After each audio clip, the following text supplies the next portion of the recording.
Χαίρετε. Σας καλωσορίζω στο σεμινάριο που αφορά το κοινό πλαίσιο αξιολόγησης. Ονομάζομαι Γιώργος Σταμπουλής, είμαι στην ειδικότητα χημικός μηχανικός και κατ' επάγγελμα σύμβουλος επιχειρήσεων. Αυτό είναι το τρίτο από τη σειρά των 5 βίντεο που συνθέτουν το σεμινάριο για το κοινό πλαίσιο αξιολόγησης. Υπενθυμίζετε ότι το σεμινάριο αυτό έχει σχεδιαστεί και αναπτυχθεί στο πλαίσιο του διακρατικού έργου AI for Capacity, το οποίο υλοποιείται από το Ευρωπαϊκό Πρόγραμμα Interreg Next Black Sea Basin και συγχρηματοδοτείται από την Ευρωπαϊκή Ένωση. Στα προηγούμενα βίντεο αυτής της σειράς παρουσιάσαμε τι είναι το κοινό πλαίσιο αξιολόγησης, ποιος είναι ο κύκλος εφαρμογής του και ποιο είναι το περιεχόμενό του, δηλαδή τα κριτήρια βάσει των οποίων πραγματοποιείται η αυτοαξιολόγηση. Σε αυτό το τρίτο βίντεο θα εξετάσουμε αναλυτικά τη διαδικασία εφαρμογής του κάθε. Ας προχωρήσουμε. Υπενθυμίζετε ότι το κοινό πλαίσιο αξιολόγησης είναι ένα μοντέλο ολικής ποιότητας το οποίο αναπτύχθηκε από την Ευρωπαϊκή Ένωση και καθορίζει τη μεθοδολογία και τις προδιαγραφές της αυτοαξιολόγησης στο δημόσιο τομέα, η εφαρμογή του οποίου ξεκίνησε στις αρχές της χιλιετίας. Αξίζει να διευκρινιστεί ότι η εφαρμογή του μοντέλου δεν είναι υποχρεωτική για τους δημόσιους οργανισμούς των κρατών μελών της Ευρωπαϊκής Ένωσης. Ωστόσο, τόσο από τις εθνικές κυβερνήσεις, όσο και από την ίδια την Ευρωπαϊκή Ένωση υπάρχει ισχυρή σύσταση για την υιοθέτηση και την εφαρμογή του κοινού πλαισίου αξιολόγησης. Η διαδικασία αυτοαξιολόγησης δημόσιων οργανισμών με βάση το κοινό πλαίσιο αξιολόγησης περιλαμβάνει 3 φάσεις. Αλλά πριν τις παρουσιάσουμε, είναι απολύτως απαραίτητο να διευκρινίσουμε ότι η αναγκαία προϋπόθεση είναι η πολιτική απόφαση του οργανισμού, η πολιτική ηγεσία του οποίου θα πρέπει να υιοθετήσει το κοινό πλαίσιο αξιολόγησης και να αποφασίσει για την εφαρμογή του. Ενώ τα ανώτερα κλιμάκια της ιεραρχίας χρειάζεται να δεσμευθούν για την υποστήριξή τους και τη συμβολή τους στη διαδικασία. Ένα δεύτερο βασικό στοιχείο είναι ο προσδιορισμός του πεδίου εφαρμογής. Σε οργανισμούς, η αυτοαξιολόγηση μπορεί να περιλαμβάνει το σύνολό τους ή ένα τμήμα ή κάποια τμήματα. Εκ των προτέρων θα πρέπει να είναι σαφές ποιο είναι το πεδίο εφαρμογής, δηλαδή αν η αυτοαξιολόγηση θα γίνει για το σύνολο του οργανισμού ή, αν όχι, ποια τμήματα αφορά. Έχοντας διασφαλίσει τις προϋποθέσεις που αναφέραμε, η εφαρμογή του ΚΑΦ περιλαμβάνει 3 βασικές φάσεις, 3 βασικά στάδια. Καταρχάς, η έναρξη της διαδικασίας και οι προπαρασκευαστικές ενέργειες που απαιτούνται. Στη συνέχεια, έρχεται αυτή καθ' αυτή η αυτοαξιολόγηση που δίνει απάντηση στο ερώτημα τι πρέπει να βελτιωθεί. Και τέλος, ο προσδιορισμός των δράσεων βελτίωσης και η προτεραιοποίησή τους, δηλαδή το ποιες είναι οι ενέργειες που πρέπει να γίνουν ώστε να επιτευχθούν οι ζητούμενες βελτιώσεις. Ο κύκλος είναι επαναλαμβανόμενος και αέναος, διότι όπως γίνεται αντιληπτό, η προσπάθεια για βελτίωση είναι ή τουλάχιστον θα πρέπει να είναι διαρκής. Θα δούμε αυτές τις 3 φάσεις αναλυτικότερα, ξεκινώντας από τις προπαρασκευαστικές ενέργειες. Στην πρώτη αυτή φάση των προπαρασκευαστικών ενεργειών έχουμε τα ακόλουθα βήματα. Βήμα πρώτο, αποφασίζουμε πώς θα οργανώσουμε και προγραμματίζουμε την αυτοαξιολόγηση και τη διαδικασία της. Ορίζουμε στόχους, πεδίο εφαρμογής, υπευθυνότητες, χρονοδιάγραμμα και διασφαλίζουμε τη δέσμευση της ηγεσίας. Στο δεύτερο βήμα, κοινοποιούμε το έργο της αυτοαξιολόγησης σε όλο τον οργανισμό. Διασφαλίζουμε ότι το προσωπικό και οι ενδιαφερόμενες ομάδες αντιλαμβάνονται το σκοπό, αντιλαμβάνονται τα ωφέλη, καθώς και τη διαδικασία της εφαρμογής του ΚΑΦ.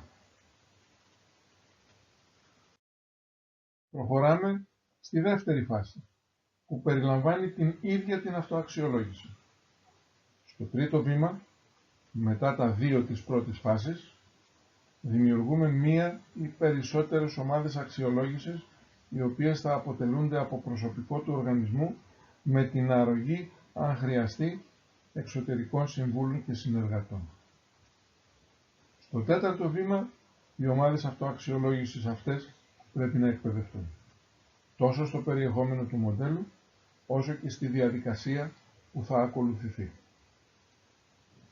Το πέμπτο βήμα περιλαμβάνει αυτή καθ' αυτή την αυτοαξιολόγηση, η οποία μπορεί να γίνεται είτε μεμονωμένα είτε σε ομάδες. Επισημαίνεται ότι η απόφαση των αξιολογητών θα πρέπει να βασίζεται στη συναντήληψη. Θα πρέπει οι αξιολογητές να συμφωνούν στα ευρήματα και επίσης τα διάφορα υποκριτήρια πρέπει να βαθμολογηθούν. Το θέμα της βαθμολογίας θα το δούμε στη συνέχεια. Τέλος, αυτή η φάση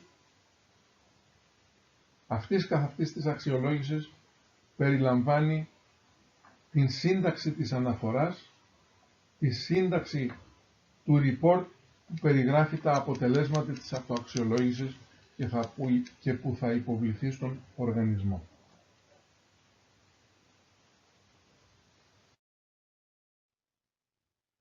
Η τρίτη και τελευταία φάση της διαδικασίας περιλαμβάνει το πλάνο βελτίωσης και την προτεραιοποίηση των βελτιωτικών ενεργειών. Στο βήμα 7 προβλέπεται η σύνταξη του πλάνου βελτίωσης, που βεβαίως βασίζεται στο περιεχόμενο του report της αξιολόγησης. Το πλάνο βελτίωσης περιλαμβάνει διάφορα έργα βελτίωσης, τα οποία είναι απαραίτητο να προτεραιοποιούνται. Το πλάνο βελτίωσης και τα προτεραιοποιημένα έργα θα πρέπει να κοινοποιηθεί σε όλον τον οργανισμό και βεβαίως και στην ηγεσία. Και αυτό περιλαμβάνεται στο βήμα 8. Το ένατο βήμα δεν αφορά βεβαίως τις ομάδες αυτοαξιολόγησης, αλλά τον ίδιο τον οργανισμό. Και θα πρέπει να περιλαμβάνει την υλοποίηση των έργων βελτίωσης που εντοπίστηκαν σύμφωνα με την προτεραιότητά τους. Μιλάμε για περιορισμένο αριθμό έργων βελτίωσης, γιατί είναι αδύνατο για έναν οργανισμό να ασχοληθεί με όλα τα ευρήματα της αυτοαξιολόγησης. Και τέλος, στο 10ο βήμα προγραμματίζουμε την επόμενη εφαρμογή του κοινού πλαισίου αξιολόγησης, που γίνεται συνήθως σε 2 χρόνια. Στο σημείο αυτό, αφού αναφερθήκαμε σε ομάδες αυτοαξιολόγησης, είναι σκόπιμο να περιγράψουμε τα καθήκοντά τους. Τι είναι υποχρεωμένες να κάνουν κατά τη διάρκεια της αυτοαξιολόγησης. Καταρχάς, θα πρέπει να βρουν στοιχεία και τεκμήρια ανά υποκριτήριο. Για το λόγο αυτό, έχει αναπτυχθεί ένα ερωτηματολόγιο το οποίο συνοδεύει αυτό το βίντεο και το οποίο ο καθένας μπορεί να χρησιμοποιήσει. Το δεύτερο βήμα, το δεύτερο καθήκον είναι η βαθμολόγηση ανά υποκριτήριο. Με συγκεκριμένη κλίμακα βαθμολογίας και με βάση πάντα τη συναντήληψη των μελών της ομάδας. Γιατί η βαθμολόγηση, είπαμε ότι θα αναφερθούμε στη συνέχεια. Κατόπιν και με βάση τα αποτελέσματα της βαθμολόγησης εντοπίζονται ανά υποκριτήριο τα ισχυρά σημεία και οι περιοχές προς βελτίωση. Τι χρειάζεται να βελτιωθεί. Οι οποίες περιοχές προς βελτίωση θα πρέπει να μεταφραστούν σε βελτιωτικές πρωτοβουλίες, δηλαδή σε έργα βελτίωσης, απαντώντας στο ερώτημα πώς θα επιτευχθούν οι βελτιώσεις. Τα έργα βελτίωσης αυτά, τα οποία συνήθως στην εφαρμογή του κοινού πλαισίου αξιολόγησης είναι μερικές δεκάδες, θα πρέπει να προτεραιοποιηθούν έτσι ώστε να προκύψει η τελική αναφορά της εφαρμογής του κοινού πλαισίου αξιολόγησης προς τον οργανισμό.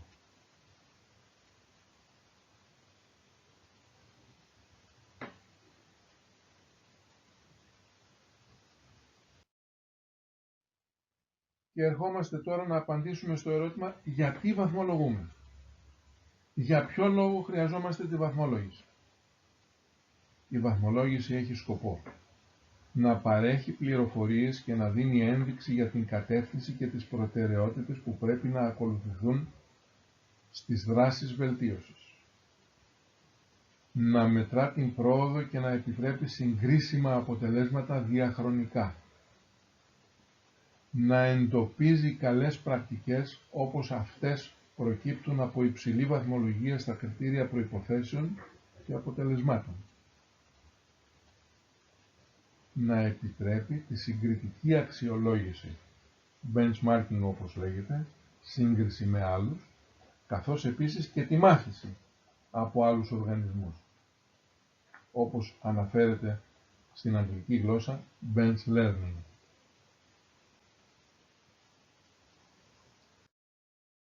Και τώρα θα πούμε πώς βαθμολογούμε, ποιες είναι οι κλίμακες βαθμολόγησης και πώς μπορούμε να τις χρησιμοποιήσουμε. Υπάρχουν δύο κλίμακες βαθμολόγησης. Μία για τα 5 πρώτα κριτήρια του μοντέλου, τις προϋποθέσεις, τα enablers όπως λέγονται, και μία για τα κριτήρια των αποτελεσμάτων. Πάμε να τα δούμε. Καταρχάς, για τον πίνακα βαθμολόγησης των enablers. Όταν η Επιτροπή Αξιολόγησης, όταν η ομάδα αξιολόγησης διαπιστώσει ότι ο οργανισμός δεν κάνει τίποτε στο υποκριτήριο για το οποίο αξιολογείται ή ότι δεν έχει πληροφορίες, δεν έχει στοιχεία, τότε η βαθμολογία είναι πάρα πολύ χαμηλή. Είναι από 0 μέχρι 10 μονάδες. Αν η Επιτροπή διαπιστώσει ότι ο οργανισμός, παρά το ότι δεν έχει τίποτα, τεκμηριωμένα προγραμματίζει να ανταποκριθεί σε αυτό το υποκριτήριο, τότε η βαθμολογία κυμαίνεται από 11 μέχρι 30 μονάδες. Αν κάνει πράγματα, αν έχει να επιδείξει έργο και αν έχει να επιδείξει στοιχεία, η βαθμολογία ανεβαίνει στο φάσμα των 31 έως 50 μονάδων. Αν και κάνει και ελέγχει και ανασκοπεί, εφαρμόζει το υποκριτήριο με το σωστό τρόπο, η βαθμολογία ανεβαίνει από 51 μέχρι 70 μονάδες. Αν με βάση τους ελέγχους που κάνει βελτιώνει και προσαρμόζει τις ενέργειές της, τότε η βαθμολογία περνάει στο φάσμα των 71 μέχρι 90 μονάδων. Και τέλος, αν οτιδήποτε κάνει, το προγραμματίζει, το εφαρμόζει και το προσαρμόζει τακτικά και μαθαίνει από τους άλλους, αν είναι σε συνεχή κύκλο βελτίωσης, τότε η βαθμολογία είναι από 91 μέχρι 100 μονάδες. Θα πρέπει να πω ότι συνήθως οι βαθμολογίες σε διαδικασίες αυτοαξιολόγησης δεν ξεπερνούν τις 70 μονάδες και συνήθως κυμαίνονται στο επίπεδο των 10 έως 50. Με ανάλογο τρόπο βαθμολογούμε τα υποκριτήρια των αποτελεσμάτων. Αν ο οργανισμός στο ελεγχόμενο υποκριτήριο δεν εμφανίζει αποτελέσματα ή δεν κάνει μετρήσεις, τότε βαθμολογείται από 0 μέχρι 10. Αν υπάρχουν αποτελέσματα αλλά εμφανίζουν αρνητική τάση ή αν δεν επιτυχάνονται οι αντίστοιχοι στόχοι που έχουν τεθεί, τότε η βαθμολογία είναι από 11 μέχρι 30 μονάδες. Αν τα αποτελέσματα εμφανίζουν σταθερότητα και ή κάποιοι στόχοι έχουν επιτευχθεί, τότε η βαθμολογία είναι από 31 μέχρι 50 μονάδες. Αν τα αποτελέσματα εμφανίζουν βελτιωτικές τάσεις και ή οι περισσότεροι από τους στόχους έχουν επιτευχθεί, τότε πάμε στις 51 μέχρι 70 μονάδες. Αν τα αποτελέσματα εμφανίζουν σταθερή πρόοδο και όλοι οι στόχοι επιτυγχάνονται, τότε η βαθμολογία είναι 71 μέχρι 90 μονάδες. Και αν εμφανίζονται εξαιρετικά και διαρκή αποτελέσματα και όλοι οι στόχοι επιτυγχάνονται και αν υπάρχουν θετικές συγκρίσεις με αντίστοιχους οργανισμούς, τότε η βαθμολογία ανεβαίνει στις 91 μέχρι 100 μονάδες. Στην πράξη, σπανίως επιτυγχάνεται βαθμολογία πάνω από 70 και συνήθως είναι από 10 μέχρι 50 μονάδες. Σε αυτό το τρίτο βίντεο της σειράς του Σεμιναρίου για το Κοινό Πλαίσιο Αξιολόγησης είδαμε τη διαδικασία εφαρμογής του, τα βήματα που ακολουθούμε ένα προς ένα, καθώς επίσης και τα καθήκοντα των ομάδων αξιολόγησης και τη σκοπιμότητα και τον τρόπο βαθμολόγησης. Στο επόμενο βίντεο θα δούμε πρακτικά παραδείγματα εφαρμογής του ΚΑΦ. Επίσης παραδείγματα βαθμολόγησης των υποκριτηρίων, επιλογής των δράσεων βελτίωσης και προτεραιοποίησης τους. Ευχαριστώ πολύ.